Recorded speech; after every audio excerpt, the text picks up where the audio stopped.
সেনাবাহিনী যদি এই মুহূর্তে অ্যাকশনে যায় এবং রিয়েল অ্যাকশনে যায়, তাহলে বিএনপির অনেক নেতাকর্মী তারা এখানে ধরা পড়বেন,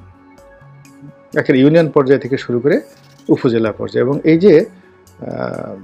নেতাকর্মীদের সংখ্যা, যাদের বিরুদ্ধে ইতিমধ্যে চাঁদাবাজির অভিযোগ এসেছে এবং লোকজন যাদেরকে দেখিয়ে দেবেন, পয়েন্ট আউট করে দেবেন, তাদের সংখ্যা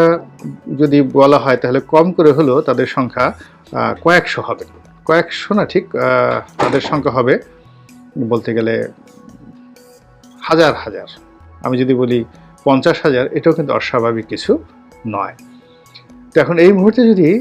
বিএনপির তৃণমূল পর্যায়ের 50,000 লোককে টার্গেট করে সেনাবাহিনী গ্রেপ্তার অভিযান চালায়, আর যদি মাত্র 5 থেকে 10,000 লোককে শাস্তি দেয়, গ্রেপ্তার করে, তাহলে সেটি এই মুহূর্তে বিএনপির জন্য একটা রীতিমতো ডিজাস্টার, রেড অ্যালার্ট।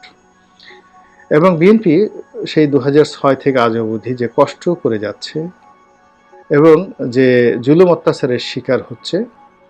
এবং তার জন্য ক্ষমতায় যাওয়ার, নির্বাচনে জেতার যে একটা সম্ভাবনা তৈরি হয়ে গিয়েছে, যদি 15 দিন এইভাবে বিএনপি নেতাকর্মীদেরকে দৌড়ের উপরে রাখা হয়,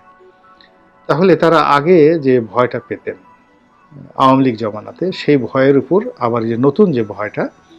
এই ভয়টা 100 গুণ বেড়ে যাবে। প্রথমত যারা অন্যায় করেছে তারা তো ভয় পাবে এবং তারা নির্মূল হয়ে যাবে, এতে কোনো সন্দেহ নেই। কিন্তু বিএনপি করে কিন্তু অন্যায় করেনি, এরকম তুলনামূলকভাবে ভালো যারা নেতা রয়েছেন, কর্মী রয়েছেন, তাদের মধ্যেও লজ্জার প্রতিক্রিয়া দেখা দিবে, তাদের মধ্যেও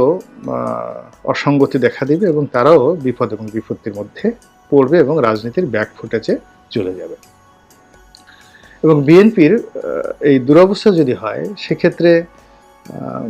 তাদের যারা প্রতিপক্ষ রয়েছে তারা সিমেন্টেড হয়ে যাবে এবং